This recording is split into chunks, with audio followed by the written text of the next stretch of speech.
As you guys can see, we have quite a different setup for this episode. Introducing some mic stands, and also we have no guests today for the first time. What? I thought I was in the guest seat. So Dan took the guest seat just because he's the tallest and most handsome, so he's got to be front and center. But yeah, all right.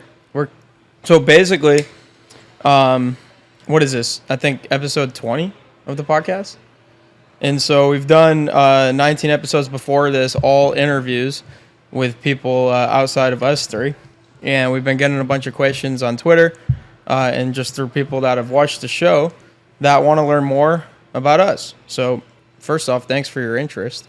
We love to talk about ourselves, and we'll be doing that a whole bunch today. We never get to talk about ourselves on the show. It's always guess this and guess that. No, I'm kidding. But yeah. Super exciting to have an internal episode and let you guys dive, learn more about our personalities and what goes on behind the scenes and with our businesses. So, yeah.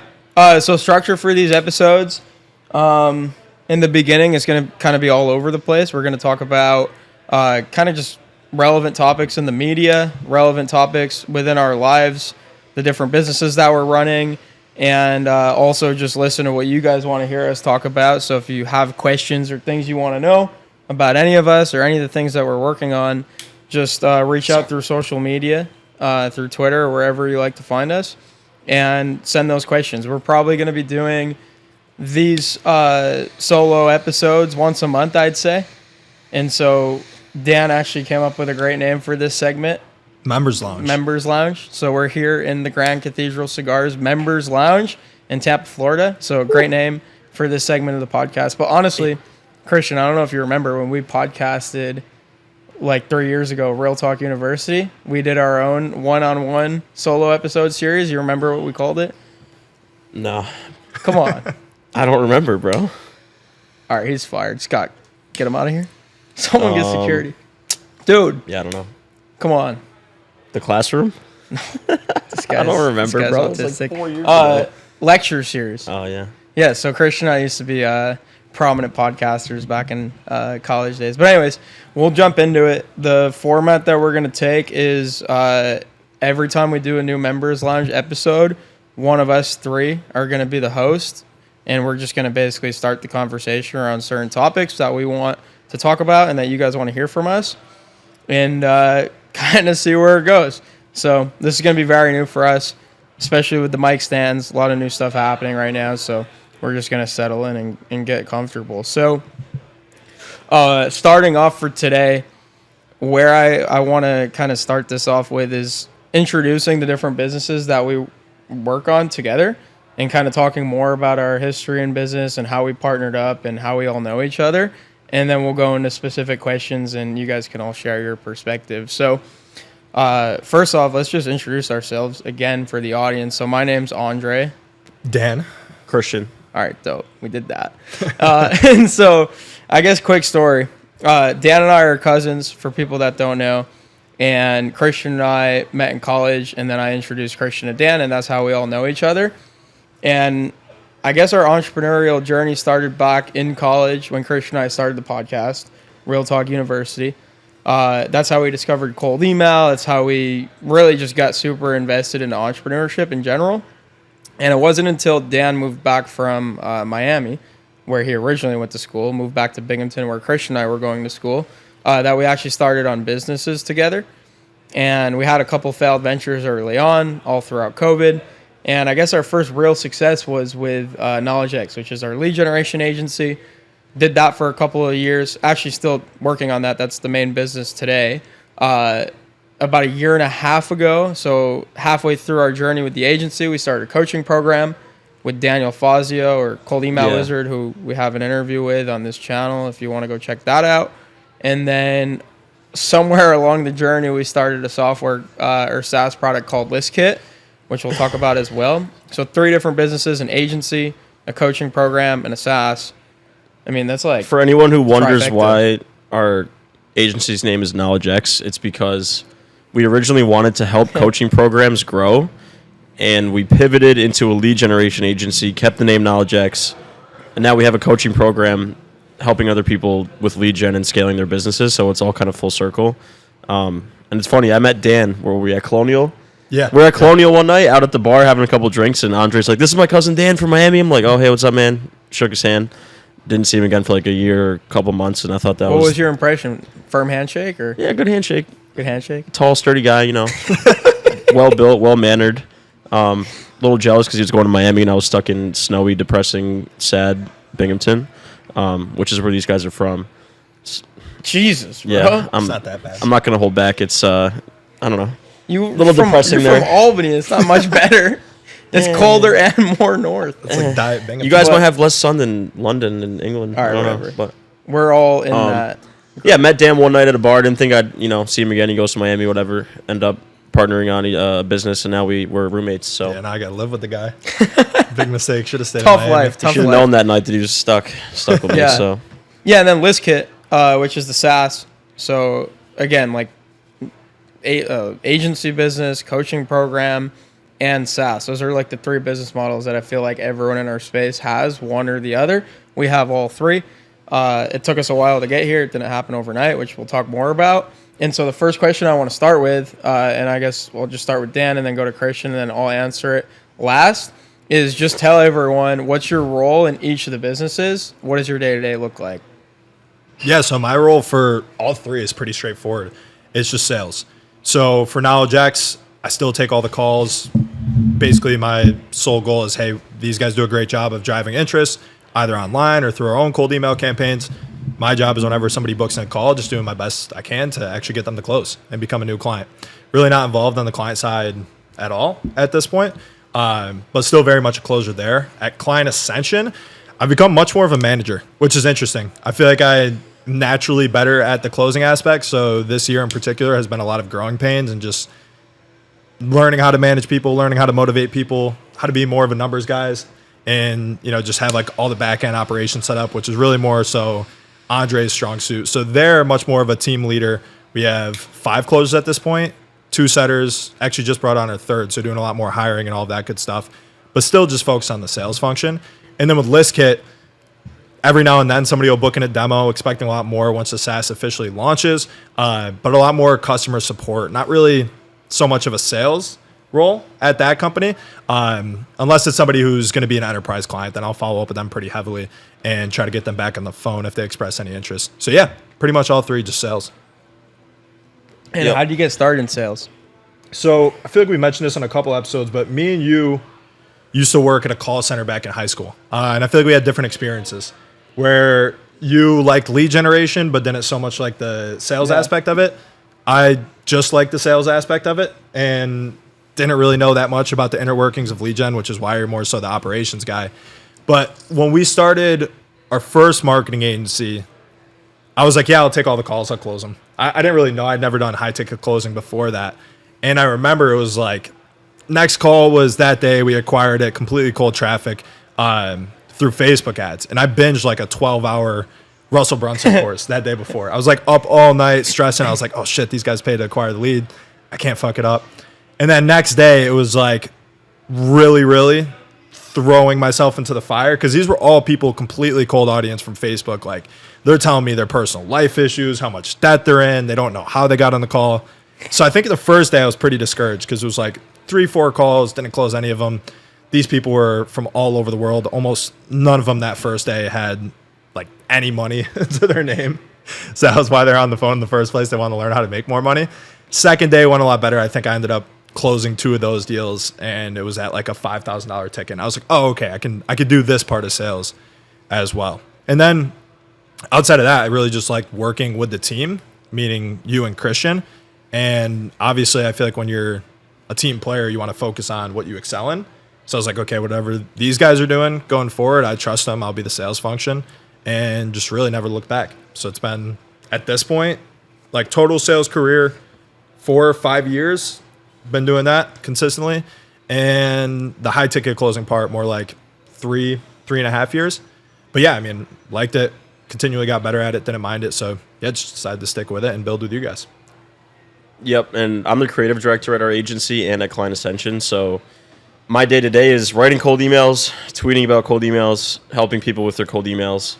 And when we first started our agency, we weren't even involved in cold emails, so my role was a bit more cloudy, where I was just doing like email build outs and ad copy and a bunch of random copywriting stuff. And then when we discovered cold email as a service, I dove into the intricacies of it, basically learning anything I could about cold email at the time.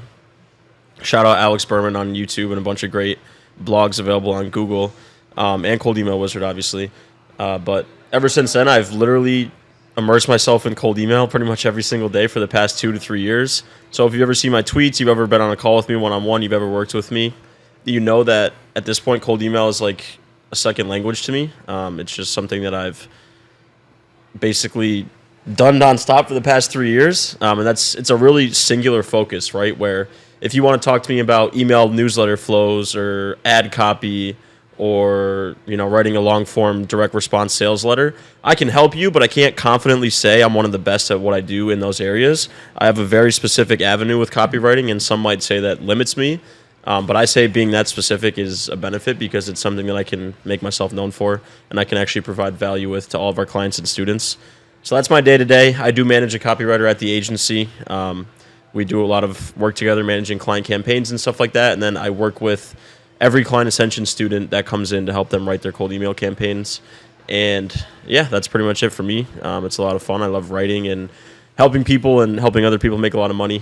So that's what I really love to do with the agency. But you were writing before that, right? You've done like blogs and I used to write a lot of blogs, but there's no feedback on a blog. Like, I don't know how good or bad a blog is written, but with cold email, if you write a good cold email, you're making money and booking sales calls and closing deals. So it's a direct feedback loop. So I definitely honed in on my writing I published a book on Amazon. I wrote blogs. I was good at writing growing up, but the cold email side of things has kind of helped me, validate my abilities and learn more and tweak my craft and get better. So I have a good question for you too, is like, I feel like writing is a skill that you develop over a long period of time, and also new life perspectives really help that skill build. But like as a writer, because I write a little bit, obviously not like cold email copy or copywriting in general, but more so like journaling and just emptying thoughts onto paper. When do you find yourself to have the best thoughts or like the most clear and concise writing? Is it in the morning or? Yeah, so I think the times that I'm writing best are after I either, one, get direct sunlight and I'm outside, or two, I get a good workout in. Basically, all my good thoughts come after I have a bunch of, endorphins running through me and I got a good workout in and I got a sweat on. Like I'm not a morning person. These guys would always wake up before me just about every single day because I just hate waking up. And even if I'm up early, my quality of work is not good. So my best thoughts tend to come after a workout at night in the afternoon. And back to your topic or your question on, or what you were talking about with, writing good copy and getting better as a writer. I think the easiest way to get better at writing copy is just to read like a lot. Like read threads, read nonfiction, read fiction, read sales emails, read old ads, read anything you can get your hands on in terms of marketing, and just read in general. Like growing up, I used to binge read Harry Potter. Call me a nerd if you want, but I love that shit.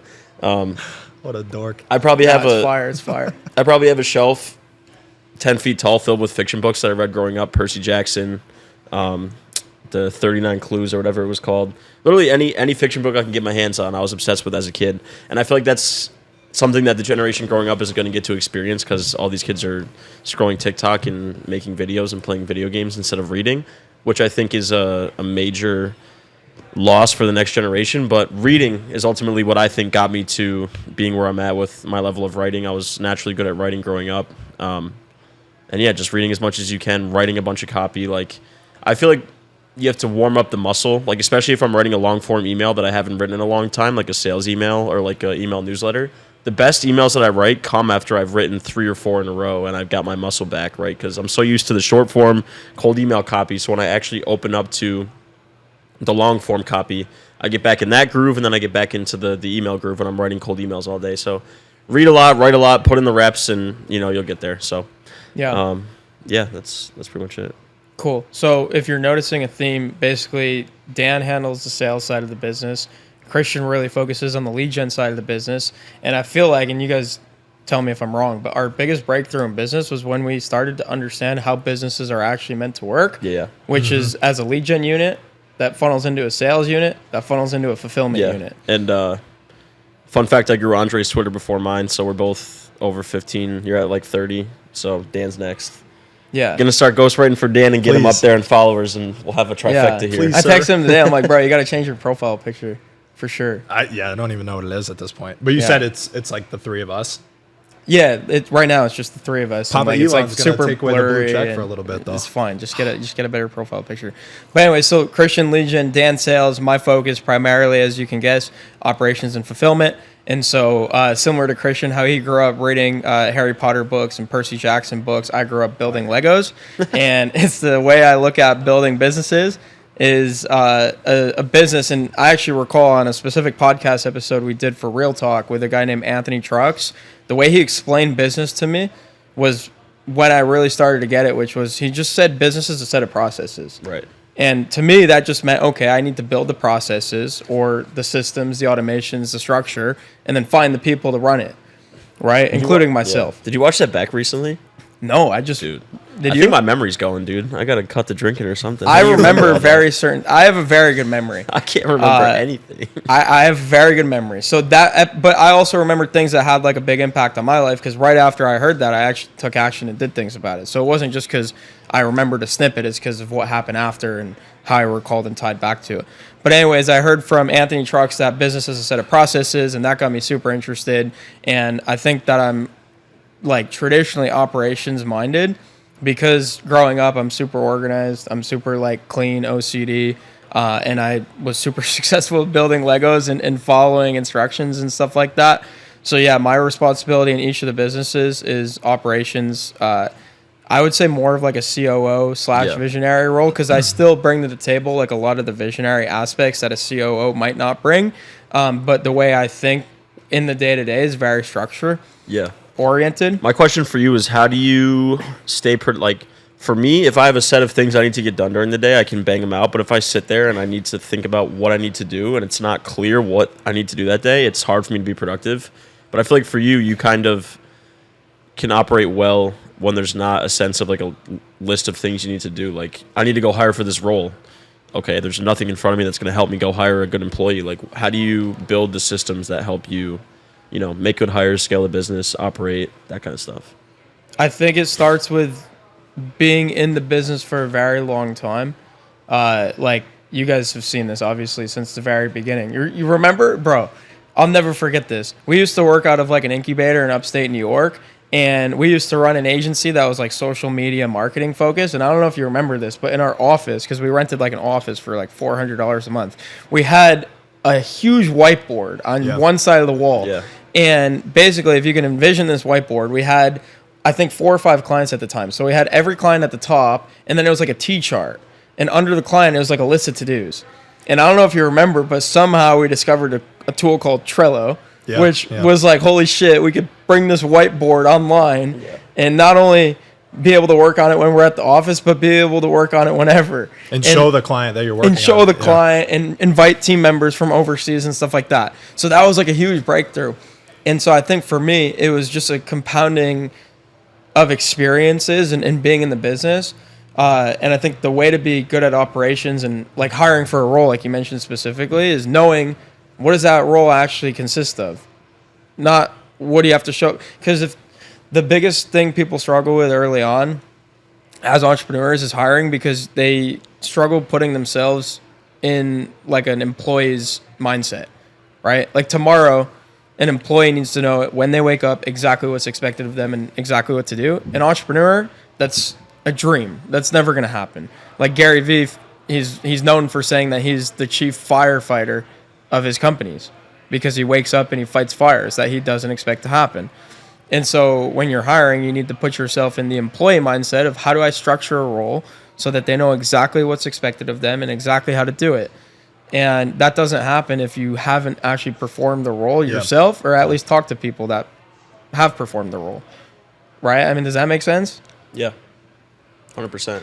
And so, yeah, I just think it's the way of thinking too. But for me, I just find shit to do. I mean, I get Slack messages all the time. And that's where I think the visionary aspect of what I mentioned comes into play. Because I like almost future solve problems that I know are going to happen. Because one of the things we learned from Cole Gordon is as soon as you solve a problem in your business, a new problem is created somewhere. It's not always clear right away, but there is a problem somewhere that you're eventually going to have to solve. And so I'll always have a job because of that. You sure, bro? AI's coming. Dude, right before we started recording this, ChatGPT 4 released today, and it's wild. Like, now you can put images and have like just such a higher scale of possibilities. I think I sent you guys a tweet where this guy on a demo of the ChatGPT 4 drew a sketch on his notebook of what he wanted his website to look like, and in real time ChatGPT 4 coded the website to look exactly like the sketch on a notebook. Insane. Like, that's crazy. So that's more newsworthy. But anyways, okay, I think we covered that topic. One of the questions that I get all the time that I'm super interested to hear your guys' perspective on is, how do you manage responsibilities of multiple businesses? And not just multiple businesses, but completely different business models, right? We run an agency, we run a coaching program, and we run a SaaS, all of which sell and serve different types of people. So how do you manage that? Neuromints. Honestly, like, Google Calendar is my Bible. Like, every single hour of my day is pretty much mapped out the night before. So it's a little weird to switch gears a little bit. Like, if you're going from Client Ascension work to KnowledgeX work to ListKit work, like, my least productive days are when I'm actually jumping from each one to each one without any real rhyme or reason behind it. But I'll try to, like, schedule in a coffee break, schedule in lunch, schedule in a workout if I have to, and just do time blocking. So, like, for an hour and a half, only working on Client Ascension, watching a call review of a closer. And then I know once the clock hits 11:15, I've got a call at 11:30 for KnowledgeX. So I need to, like, decompress a little bit. We'll just do some CRM work in between then and switch. But I guess the easiest way for me to switch gears and do it consistently is just to be super, super diligent about the time blocking and, like, get all of the guesswork out of the way the night before when I'm actually, like, mapping out my following day. But that's really the only thing for there. And it's not too drastically different just because it's all sales. So it's either, like, quality control with the team, I'm on sales calls, or I'm following up with people who I wasn't on sales call. Ooh, that's a good question, actually. How has your day-to-day changed since, or going from taking a majority of the sales calls yourself to managing a team that takes a majority of the calls? Yeah, you just have to protect your time even a little bit more. Because if you don't, like, physically block out time, because it's not going to be blocked out by Calendly sales calls, right? Yeah, exactly. Like, calls will book in if I don't do that, so it's just become more and more important. Like, for 3 to 3:30 every day, I have CRM work on my calendar. Now, a lot of, like, 2 days a week at least, I'll block off, like, 2 hours for call recordings. Honestly, like, this has been a big struggle of mine, because before I was kind of just, like, hiring and then letting the salespeople run free. Now I'm a lot more diligent on, like, actually watching the calls, talking to them, hitting them up in the DMs, and doing a lot more coaching, which is good. But yeah, that was really what prompted me to become way more dedicated to having the whole day mapped out in advance, because for the first couple months I was honestly a terrible manager. Yeah. Like, I was just, like, only checking in when people would ask me a question first, and it just I wasn't being proactive at all with it. So definitely a struggle, but just went back to better time management skills. Bro, Yeah. realizing you have to block off your Calendly is something that I learned the hard way. So Yeah. remember one time I had a haircut for like 12:30 on a Tuesday, and I'm like, all right. It was in my mind that I had a haircut that day, but my calendar was wide open, and we had an onboarding call with a client. I was like, well, shit. Christian's in, like, the chair getting his haircut. He's Yeah, like, I'm so getting here's paid the scripts. on No, yeah, but as soon as I get a haircut now, I go right to my Google Calendar and block that off, because learned the hard way with that. But my day-to-day, so 8 to 10 morning routine, cold shower, run 2 miles, scream out my window. No. You sure, bro? I don't see you on my runs. Yeah, because I'm way This ahead of guy's you. a I'm way liar. ahead of you, bro. I'm just kidding. Actually, my fastest run was when we settled down in Mile of all Portugal. time was with me. So. We touched down in Portugal after like 24 hours of travel, and we just hit the streets and ran. And that was my fastest run yet. But go ahead. Get me up for your next mile. I'll do it with you. But no, my routine, pretty much KnowledgeX, our agency, is pretty systemized at this point, where if we don't have a client onboarding call, I'll check out the campaign dashboard and see what clients need new scripts either audited or shipped off for launch. And I'll pretty much delegate that to my copywriter, Niall. And if that's all done, I'll move over to Client Ascension, where it's very not structured. I'll just play whack-a-mole all day, just answering DMs, answering messages, checking in with the community, checking in with the team. And then, of course, fires always come up at KnowledgeX at the agency that I have to put out and update scripts and work with clients. So honestly, it is pretty tough managing, a handful of businesses. It's hard to give all of them the proper attention in a day, where sometimes I look back and I'm like, well, I didn't touch this business at all today when I should have put more time into it. So definitely just being more proactive. And I think systems are the biggest way to manage that, right? Because if KnowledgeX didn't have that campaign dashboard, I would be scrambling all day to see what I had to do.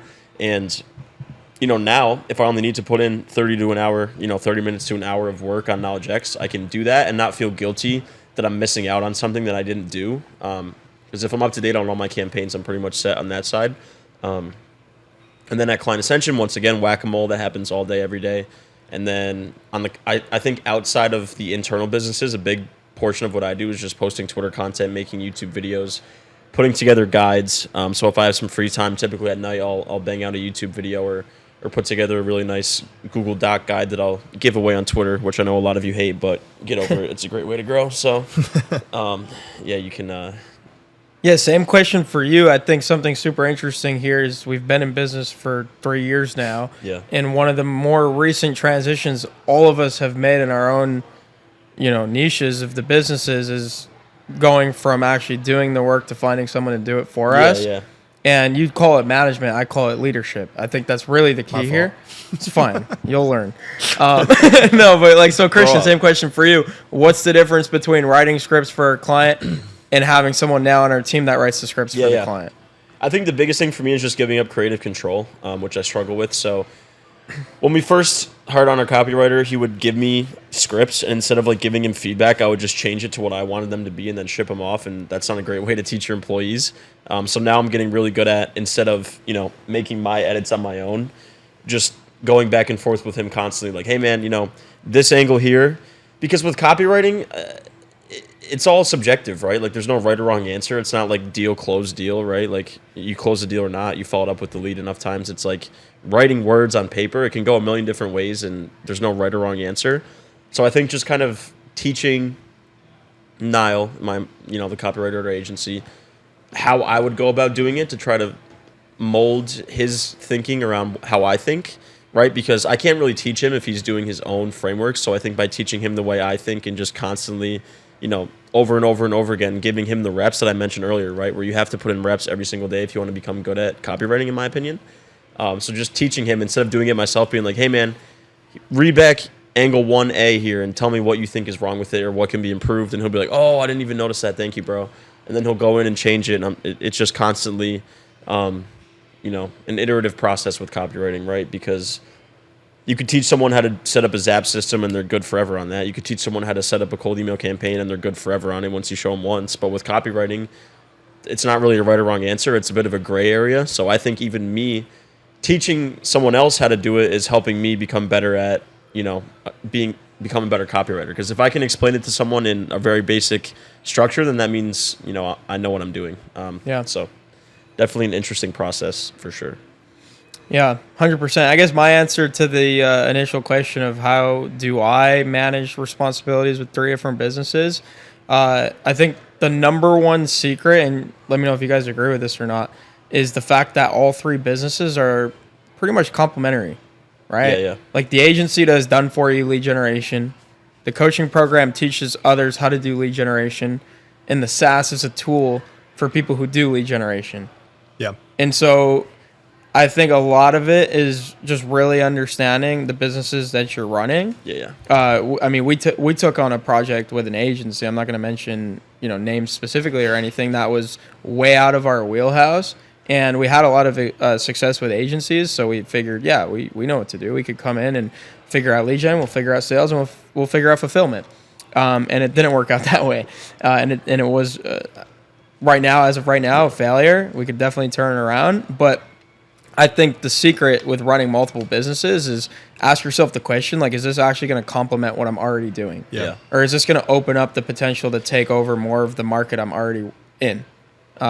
And so that's how I think of it. And then structurally, on a day-to-day, I think what you said is great. In the beginning, I'd kind of be very sporadic and try to go from one business to the next without any thought process behind it. And again, going back to what you said, it's all about time blocking. And so for certain hours of the day, I'm working at a specific business, so the other businesses don't get the attention. If I'm thinking of all 3 businesses at once, I'm going to drive myself nuts, and I'm not going to be productive at all. And so I think it's all about time blocking. And then with ListKit, it's super interesting. We're building a SaaS called ListKit, and right now, or the way it started about a year and a half ago in July of 2021, it was a service, and it's still a service. It's kind of winded down because we've put all of our time and energy into the service, or to the SaaS development. And so that hasn't required much of our time. And so I think once the SaaS launches, it'll be a little bit more difficult for us to allocate time. Yeah. But it's just the seasonality of businesses in general, right? Like KnowledgeX, if you guys remember, like this time last year, we were signing like 20 clients a month.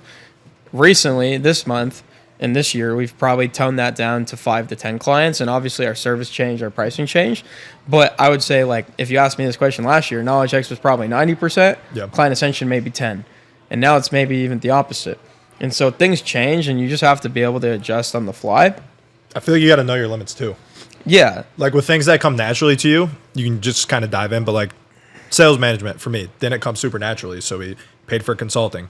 Software development, like we went through a lot of money doing things the wrong way, had to start over from scratch, but we brought on a co-founder who understands how softwares work. He's been involved in different projects before. He understands how to speak to developers. Yeah. So we brought him in. So you also have to understand and kind of like work that muscle of knowing when you don't know, finding that right person, bringing them in. Yeah. I think that's the only way to do it effectively. You can't be like, okay, I'm Superman. I'm going to do everything for every business, and I'm just going to figure it out. Like, that's literally not possible. Dude, I can't wait to tell the full story about ListKit. Yeah, like, what we've been through for the last year and a half is just an absolute roller coaster. And I know, like, people that are familiar with ListKit and the roadmap and the expectations we set about launching the SaaS probably a year ago. I think we actually started development last January. So it's been over a year since we've officially started work on the SaaS.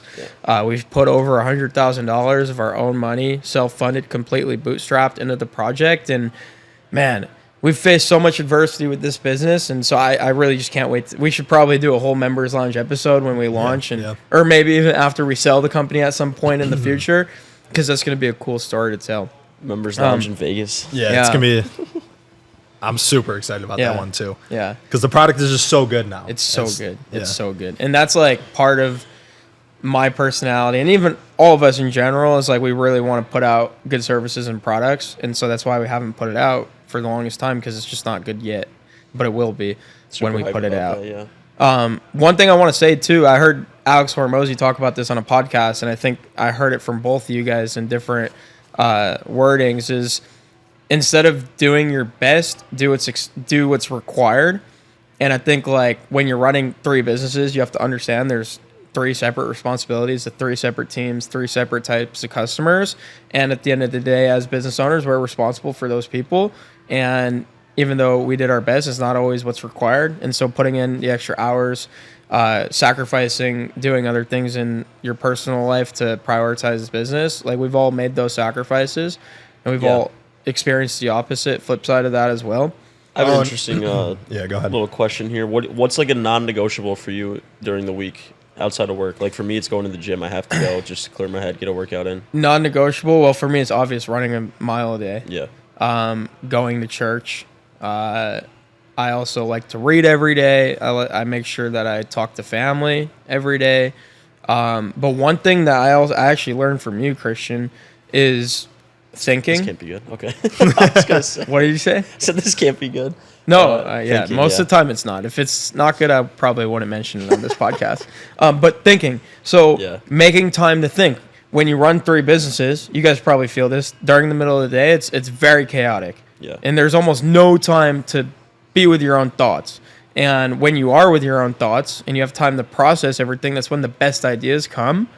And so like me, a non-negotiable recently is going on walks at night when everything's shut down. I'm not with my phone. I'm not with anyone, not listening to music, podcasts. I'm just thinking and I'm moving. Ed Milet talks about this all the time. When you're moving, things start to happen. I don't know what it is, like the physical chemistry in your body. Like when you're walking, that's how I walk. You're on the elliptical.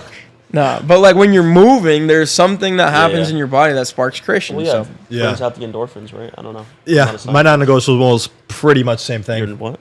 Non-negotiables. Say it I think I again. said that. I'm done. Call my mom at least once a day.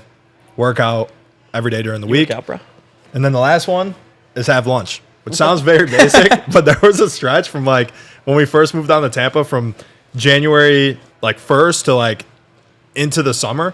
I was like, damn, you guys are always cooking lunch. Like, how do you guys have time? They're like, bro, just block off an hour for lunch. I hadn't done that for like 6 months. So it was just the weirdest eating schedule. But yeah, definitely a Need my lifesaver bacon, right egg, there. and cheese sandwich every day. It's the best. I think the coolest part about, I don't know if it's like resetting your dopamine or whatever, but just waking up and you're like, yo, I get to have my morning coffee. Or like, dude, I get to make my lunch. dude, Like, if you can get excited.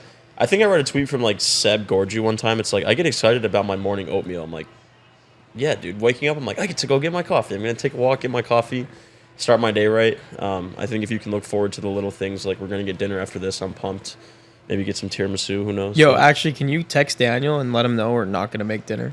Because it's like What? it's almost 7:30. We'll reschedule. We'll go somewhere else. Just tell him I was gonna that say, I we're was not gonna gonna make the reservation at 7:30. All right, well, that just ruined my night. But no, I'm kidding. But even you can make that about work stuff too. Like I get excited when I get to meet with you guys, or when I get to meet with a client, or do a student success interview with someone in Client Ascension. Like that's Yeah. cool. Yeah.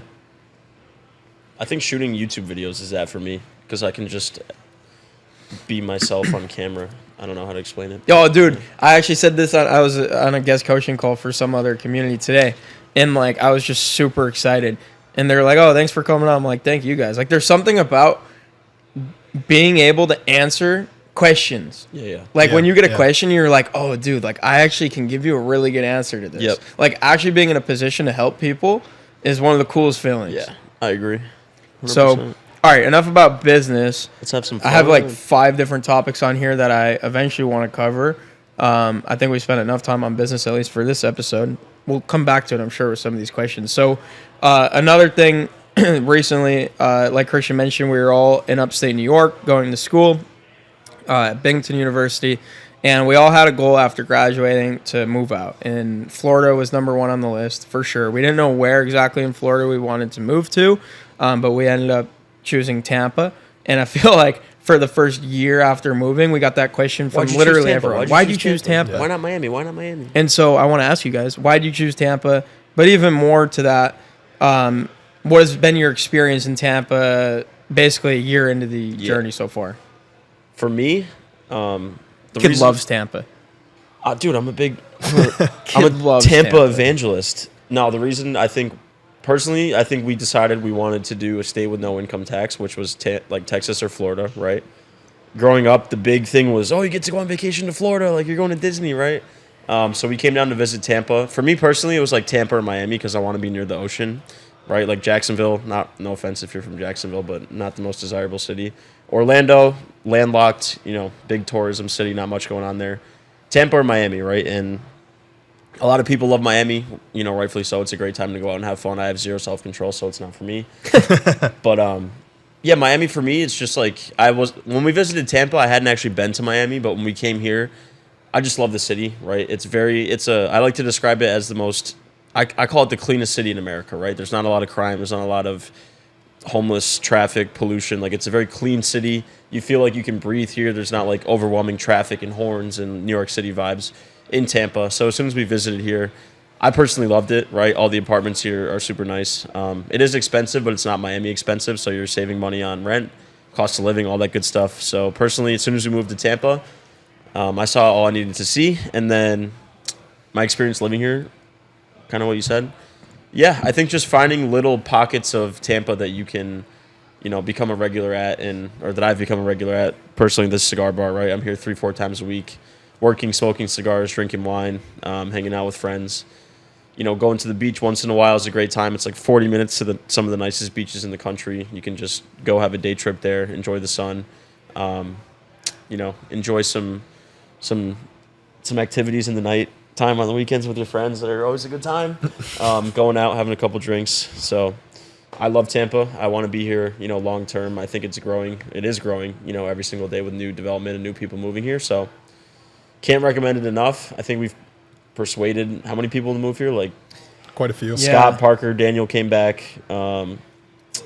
Cameron's moving here. Cam Tarbell's moving here. So it's growing all the time. We've met a lot of great business friends here. We met a lot of non-business friends here through our building that we live in and stuff like that. So yeah, I love it. I'm gonna probably grow to love it even more, and don't regret it one bit. So Yeah, it's a cool city. I feel like for the first 6 months, that's all it was. Really just kind of like a cool city. Like there's a fun place to go out if you're a little bit younger, a little bit more mature vibes. I got those places too. But for the first 6 months, it wasn't like, okay, I'm definitely staying here long term. Yeah. And I feel like that's because we were just basically all hanging out with each other and only each other. But through business, things like this, meeting people at the Cigar Bar, just in our apartment complex, once I got friends, no offense to you guys, like outside of you guys that I could hang out with, it started to feel like more of a home. Yeah. So at this point, I'm in the same boat as Christian. Like, I love it here. I want to be here long term. And I think that just building the local network made it super fun. Because moving down here originally, I was of the mindset like, okay, maybe I'll do a year in Tampa, then hop over to Miami for a year, then maybe like Scottsdale, maybe Austin. And then I guess like towards the tail end of that first year, I was like, it doesn't really make sense because the longer you stay in one place, the stronger the network gets. Yeah. And there's more people coming in here every day. I think the city's growing. The so thing for me was every single time I leave Tampa for a vacation, I always want to come back. Want to go back. Yeah. And as soon as I get back, I'm like, oh, I'm back. Dude, and talk about like the little things again. I mean, there's nothing better than moving from up north. I mean, like, I can just go outside and take I think they taking a walk after dinner. It's there was crazy. like a foot of snow in New York that came down last night, so people are snowed in. That's yeah, just being able to wake up and just walk outside and not be. I thought you were about to say wake up and win. I was about to cancel you. No, just being able to wake up, walk outside, and not be freezing, like rushing to your car. It's a great feeling. Yeah. Yeah, I think for me, it's definitely a lot of what Christian said is Tampa, I guess in comparison to Miami and New York City, it's a much cleaner city. It's a much quieter city. Yeah. It's a much less haram city compared to some of these places, right? Yeah. I mean, bro. We don't have a boat, so we don't know fully, but it's very if we had a boat, conservative. it would be more haram. It's very conservative. I love the politics here. Mic stand's not working. And yeah, I mean, for my type of vibe is more quiet, but everyone has the dog in them as well, and so I like to go out. I like to go out. I like to party. I like to have a good time. And there's dude, you're the most interesting. You have the most interesting dichotomy with going out, where I feel like you never premeditate it, and we're always like, me and Dan are like planning out a table for the weekend, and you're just like, oh, I'm not going. And then it's like Friday night hits. You're yeah, like, bro, oh, I got go. 3 businesses to run. You think I'm planning that shit midweek? Come on. Nah, it's whenever family comes into town. Dude, yeah. Yeah. Okay. So that's what I want to talk about. Comes too. into town, Andre turns into a DJ instantly. So my mindset around Tampa's great, but Tampa's just a place. And so I don't really have any opinion on whether or not I'll be here long term. Like, I love it here, 100%, but I also love to travel. And last year was very eye-opening. I feel like us collectively went to somewhere new every single month, which is great. And I love that lifestyle. Always, no matter where I live, even if it's quote-unquote paradise, which I think a lot of people, including myself, see Tampa as, it's got a lot of those traits. I still love having something to look forward to, whether it be somewhere to go or an experience to have. Yeah. And even so, if you live here, you're not trapped here. That 100%. And so I don't think Tampa necessarily needs to be a home base. I feel like for me, where I'm going with this is like my home base is wherever family is. Like, I'm always going to be around family, or I'm always going to go back to family. And people who've followed me or listened to this show at all, I mean, we just had my grandpa on.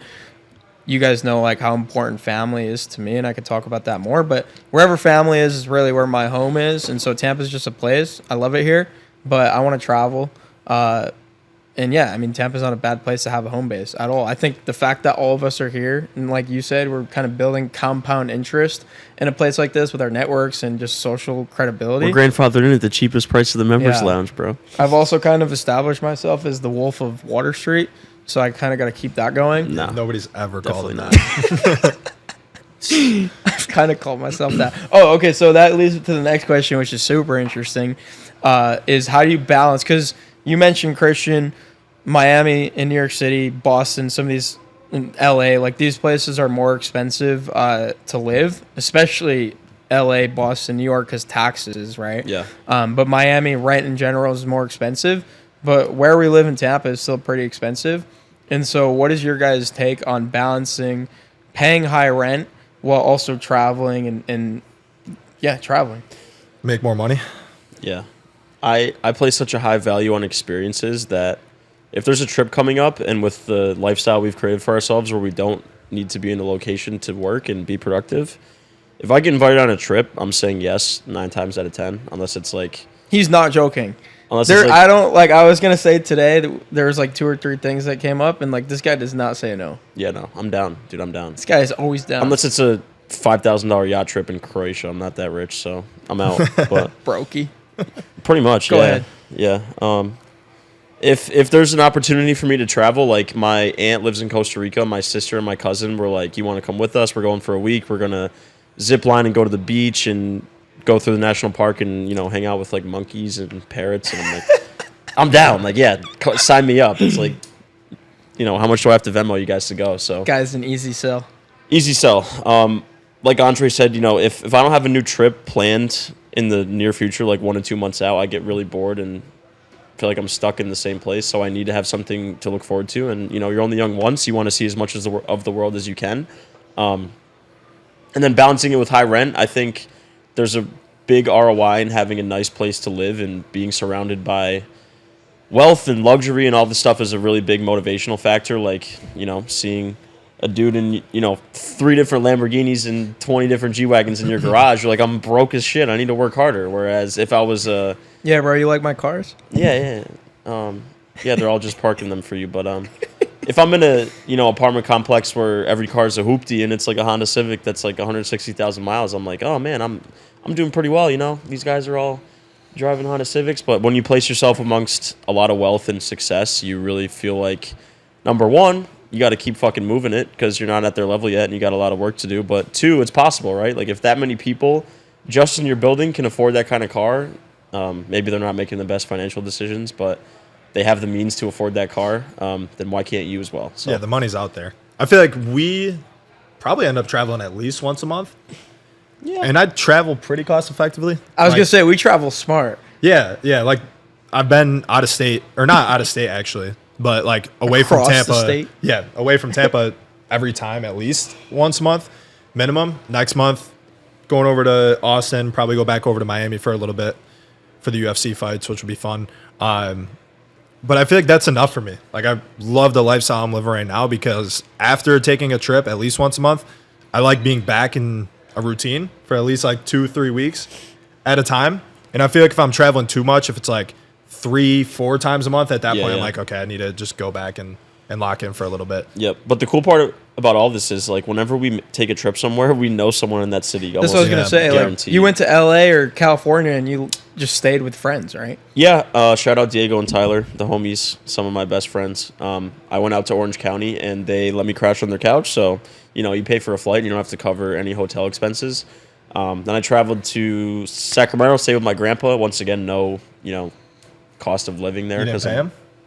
That's messed up. No, I paid him in quality time and taking him out to dinner, man. He just wanted to see his grandson, And then I went out to San Francisco, met up with a couple Twitter homies, got lunch with them, and then, it was a great trip. So pretty much any city we go to, like we went to Lisbon and met up with Connor, David, Jan, Oliver. So I think it's really cool. That Bro, it is so crazy, like having a personal brand online and having like a big network. We were at the gym one day in Orange County and I put out a tweet. I'm like, who's in Orange County, California? Some random guy that followed me on Twitter that I've never met with an anon profile picture was like, oh, dude, you're in Orange County. Let's get a workout in. Like, I invited him to the gym that Diego belongs to.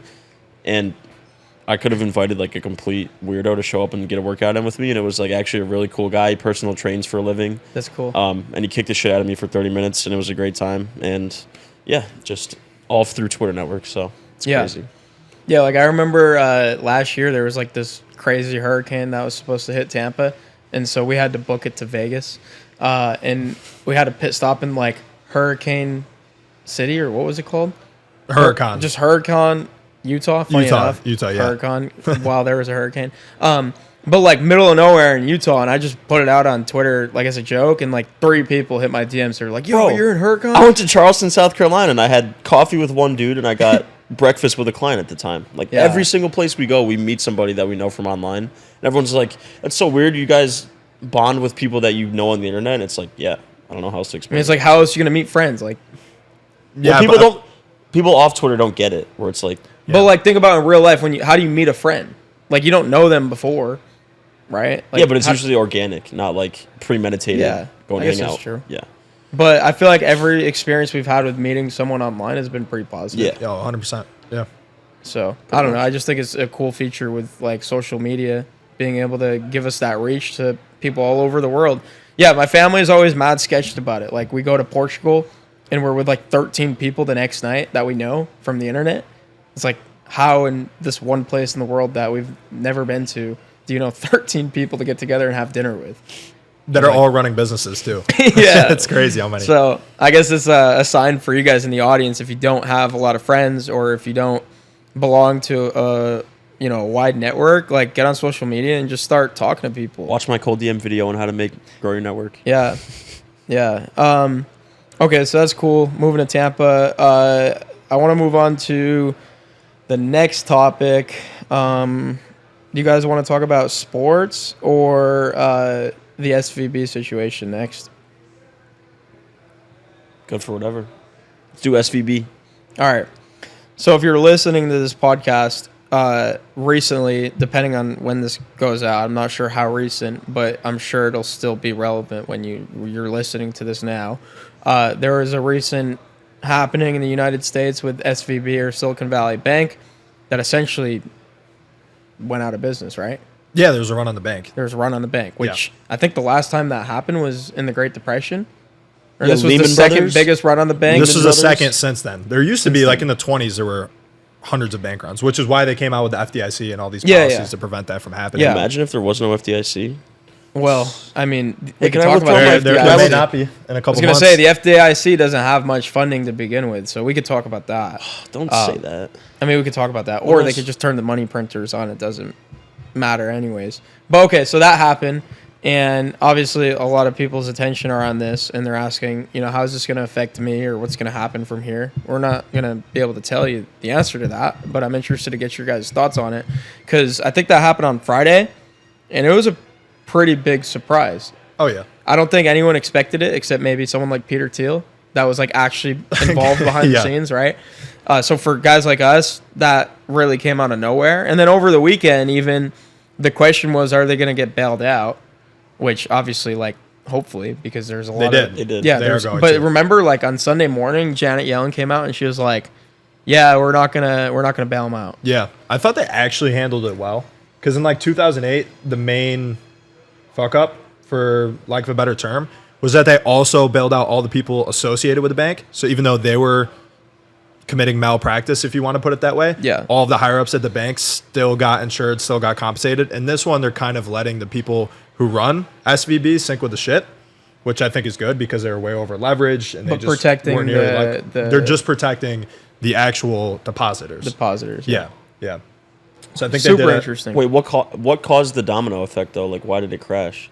So Wednesday they put out a statement that they were needing to raise emergency capital, and Steady there's a lads. few things that led to that point. One is just rapidly rising interest rates, which messed up the long maturity bonds that they had, and they were just way over leveraged on these assets that they couldn't liquidate fast enough, and they're also overexposed to the venture VC, market right? as a whole, just because that's where everybody banks with. And a lot of people there were also taking out venture debt, which if you want to Google that, look into it. Doesn't seem like the smartest practice, but these guys have been involved in a bull run for the past 15 years. So anyways, Yeah. writing on the wall kind of seemed like, okay, these guys aren't nearly liquid enough to handle their book of business. And I think something like almost every single depositor there, because their businesses were way over the FDIC insured limit. So once they put that out, a lot of people like Peter Thiel, who were smart enough to get out, kind of started ringing the alarm bells, and they were like, okay, let's get all of our money out of here.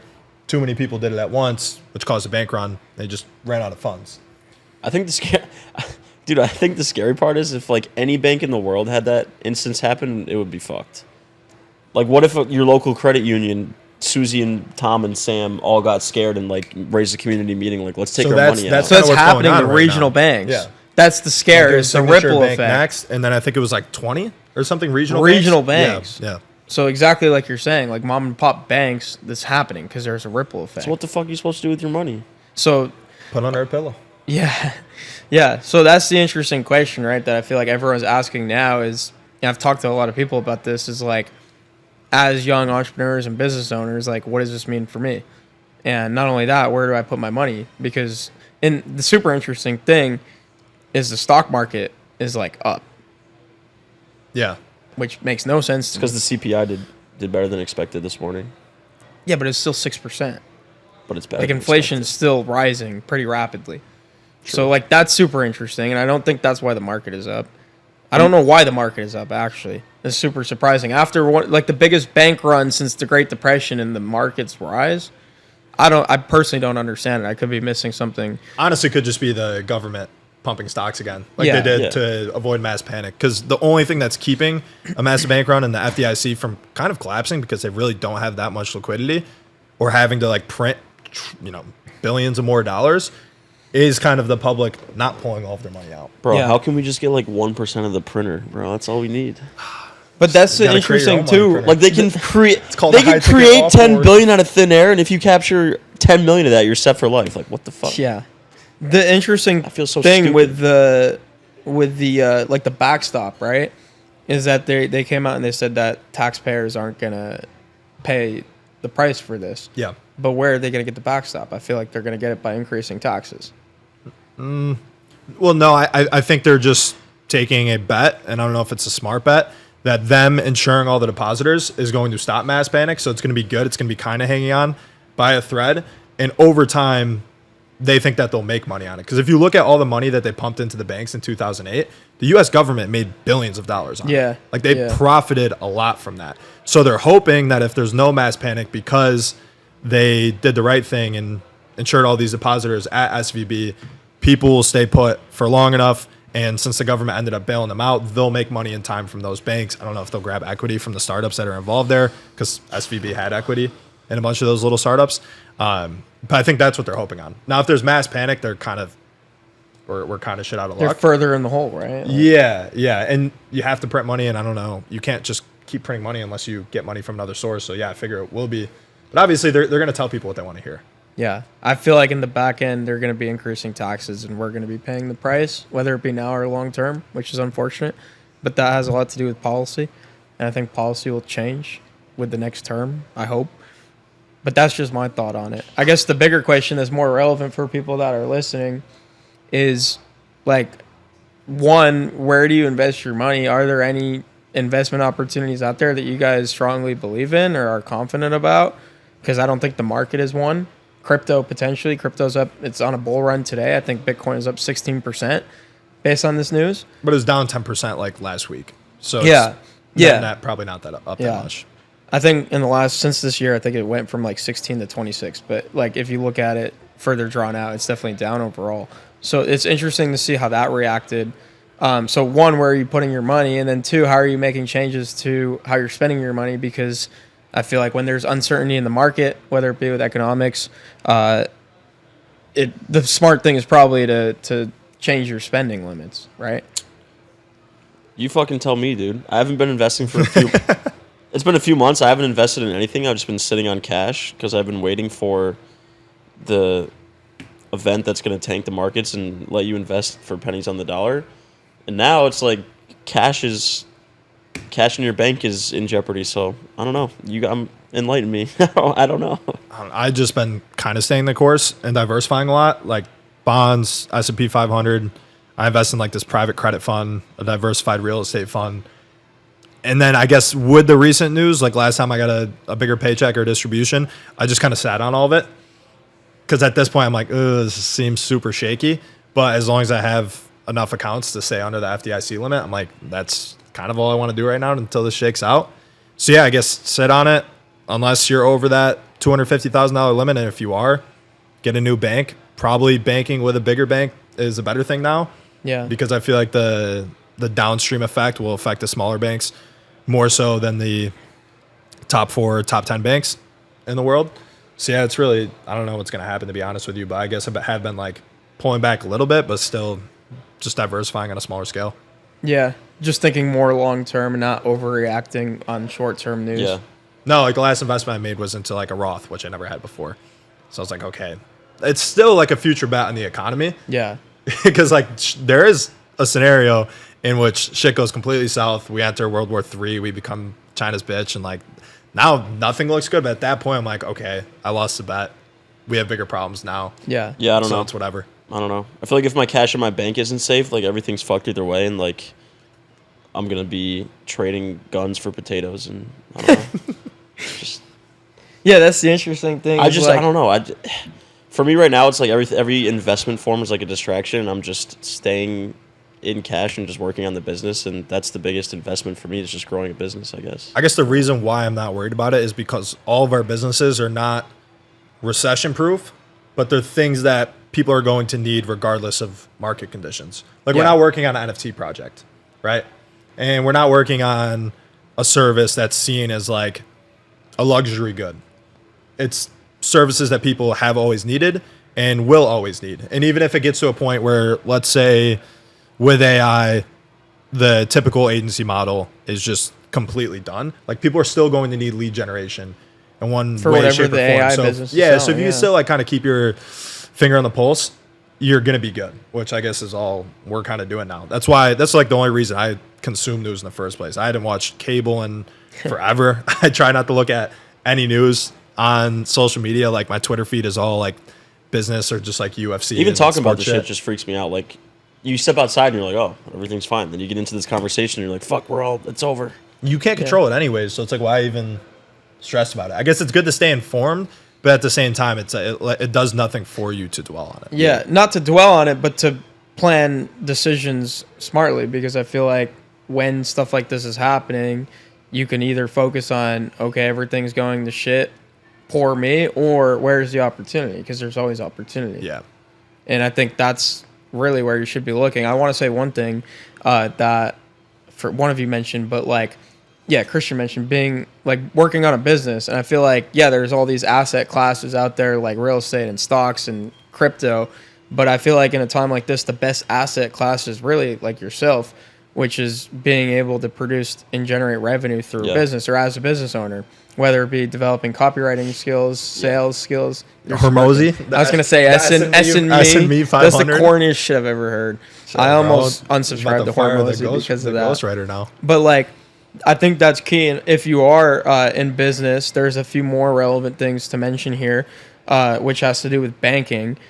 So we bank with Mercury, which is an online banking system, and they put out an email after all this stuff happened, letting customers know that FDIC insurance is up to $250,000, but they have some way of banking with like across 12 different banks, I'm pretty sure, with our funds, and so they're able to guarantee up to $1 million FDIC insured. And so we could talk about FDIC insurance, huh? 3 what? 3? Oh, up to 3. All right. Mr. Producer is like an advisor for Mercury now, apparently. And so he's saying that Shout out Mercury. Mercury's up to $3 million. Shout out to Mercury, yeah. But I saw a tweet where it's like the SVP bank crash alone, if they had to call an FDIC insurance, would have wiped out like more than half of the FDIC treasury overall. And so like that one bank failure would have wiped out half of the funds that already exist for FDIC insurance. Yeah, they could print more money. So that's something, not to scare you guys. That's one thing. So scared. bank with Mercury, but then you have Stripe on the other side of things. And I was listening to the Hormozy podcast with Andy Frisell, and he was talking about how one of his earlier on businesses got banned by a payment processor. And he said, like, business owners don't really think about this because they never have to. But, like, if you can't process money, how are you going to be in business? Like, think about that. Like, if you don't have a way to collect money from a customer, how do you Or pay your employees. run a business? Yeah. Yeah, so like Stripe recently has been banning randomly with no reasons given a lot of people in our space. Yeah. Which is really interesting. And so an alternative I want to put it out there is Easy Pay Direct. It's another payment processor. I know Christian's buddies with friends, buddies or friends have a payment processor that they work with as well. So there's other options out there. And I think the best thing you can do, similar to what you said, is just diversify. put your money in multiple bank accounts, have multiple payment processors. Because, yeah, I feel like if you just have one point of reliance, you're kind of fucking yourself. So you can kind of plan for it. In a way, yeah, for sure. Do you think like physical assets, like a house or jewelry, like a Rolex or something, is like a hedge against that?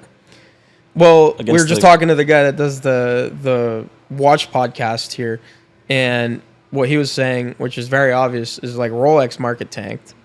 And so, like, yeah, you could technically put your money into hard asset like a watch, but that market's also going down. Because if you think about it, if you need money right now, and this is like also relevant to the NFT market, if you need money to pay for something like a house or a car or food, like the necessities of life, because a watch is a necessity. Like if I needed money and this is all I had, I'm selling it, regardless of how much I'm selling it for. I'm not trying to make a profit. I'm just trying to get money. Yeah. And so I would say luxury market's probably not the best bet. Something like housing, probably better. But at the same time, you have mortgage rates that are, what, like 8% now? Bro, I feel like crypto is such a move because even if you have a Bitcoin, you can sell it. That's what I wanted to get to. Is I know you're not big on crypto. No. You're huge on crypto. I'm kind of undecided. And so, like, what are your guys' thoughts on crypto?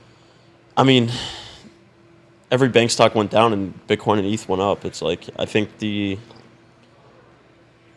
the most skeptical person alive, where it's like, whenever something seems good, that's probably because the bad people are making it seem good so they can fuck you over in the end. I don't know. But for me, it's like, I feel like crypto, if you have it on a cold storage and you can just, split to, I don't know, Kenya or Bali with your Ledger wallet and some Bitcoin and ETH, and you're good because you can turn in that Bitcoin or ETH for any currency in the world, and you're kind of See, I would agree with you chilling. If I was from Kenya or Bali. Like, we're from the U.S., where, like, the United States dollar is the leading global currency. Yeah, I feel like if the U.S. dollar crashed, the whole world would, like, just be fucked, so. Yeah, and every crypto is tied to it anyways. So, my opinion on crypto, I think that there's a lot of interesting applications, especially if you're a criminal. But for the most part, I have never bought into like, hey, this is most definitely the future, right? Like I don't see it. Like even with the whole Web3 thing, like there's so many crazy Web3 companies without like a clear application that got a bunch of funding. I wonder how they're doing now. I think crypto on a base level, like the coins and the economics of it, is the future. I think it makes sense, but for me, it's like just Bitcoin and Ethereum, because I think at this point it's too big to fail. Yeah. I'm just not interested in. But I also think that eventually our banking system will be crypto. I don't. Crypto or digital currency, like the digital banking currency that they always talk about with like the New World Order and the Great Reset and central banking system and whatnot. Yeah. Yeah. So I don't know. Maybe there's a coin out there that the government accepts and it just 100x's, but yeah. I don't know either. A lot of smart people say that Bitcoin is like going to be the future of reserve, like store value, and there's only 26 million coins. Yeah, no. I still invest in crypto, just Bitcoin and Ethereum, nothing else. But I don't think it's something that's going to like break away and greatly outperform like every other asset class. Like a lot of people on Twitter think it's like, this is going to be it going forward. Like I think it's just, I view it the same way as I view the S&P 500, just less safe. Yeah. Yeah. I think ETH is like the foundation of the future of the internet, though. I like ETH more than Bitcoin, yeah, just because like all of the everything's built on their network. Like ETH is like investing in the internet as a whole. Like if the next Google, Apple, Amazon is built on ETH, you get the upside of it because you own ETH. I don't know. Yeah. Just my thoughts. But will that happen? Like think of how hard it is to compete with Google, like or compete with like these major tech incumbents. They're essentially. Well, all these companies are going to jump onto it. That's what I'm saying. Like, the future of the internet will be... But there will be a next Google. It's just, what does that look like? Well, but also, like, Amazon is getting into NFTs, and I think every transaction eventually will be some sort of blockchain transaction. I think the technology, for sure, is going to be applicable to everything that we do. Yeah, and ETH is the biggest... Yeah, I think the for technology. Sure. I think it's going in that direction. I'm not educated on it enough to predict this is the only thing that'll be around in 10 years from now. Well, yeah, I just think it's like I think there's real value. Way back when the internet was formed, everyone's like, "Oh, this ain't gonna last. Like, this is bullshit. Like, a computer, who the fuck's gonna use a computer?" And now it's like every single person uses a computer like without a second thought. So I think if you believe in it enough and you can invest in it early enough, you have such a knowledge gap on everyone else that when it is widely accepted, One of the things that Jennings, who we had on this podcast, I think it was the 3rd or 4th episode, said we do like a Bible study in Client Ascension every Friday, and we got to reading a book that talked about like business for the glory of God. And one of the things he talked about is everything that he does, like every investment that he makes, everywhere he puts his money is for good intent. So I guess I'm trying to figure out the best way to describe this, but like he puts his money where he knows good can happen and come from. And I think if you kind of lead with that methodology as your investment strategy, you'll probably make out pretty well. And what I mean by that is throwing money into something that you actually believe can be the cause for good, right? So like if you think Bitcoin can help people, which I know it can help people because I have family in Lebanon that are going through an economic money to crisis them instantly. Yeah, they can't get money out of the banks in Lebanon, like at all, or they can get very limited amounts, and even the money there is not worth much at all anyways, but they could get crypto almost instantly. So there are real world applications where good can be done from it. And so I don't know, does that make sense to you guys what I'm saying? Yeah, but I guess what's the strategy for investing in like a duplex and raising the rent on these guys? Well, you're providing a place, a home. But somebody's already providing it. You're making cosmetic improvements, and then you charge them more. Well, that person at the end of the day has a choice to decide where they want to live, right? Yeah, no, I agree with you there. Yeah. I'm just saying I don't see it as like a force of good. Or like with the S&P 500, for example.